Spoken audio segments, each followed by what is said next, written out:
லங்கையின் கடுமையான போராட்டத்தில் சக்தி வாய்ந்த அம்புவால் லக்ஷ்மணன் கடுமையாக காயமடைந்தார். யோசனை செய்யும் வீரர்கள் அச்சமடைந்தனர்.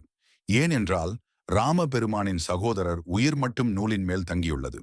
லக்ஷ்மணனை குணப்படுத்த ஒரே மருந்தான மந்திர சக்தி கொண்ட சஞ்சீவினி மூலிகை ஹிமாலயத்திலிருந்து எடுத்து வர ஹனுமான் பொறுப்பேற்றார். அவரது வலிமையான துள்ளலில் மலைகளையும் நதிகளையும் கடந்து சென்றார். மிகப்பெரிய பணியை உணர்ந்தார்.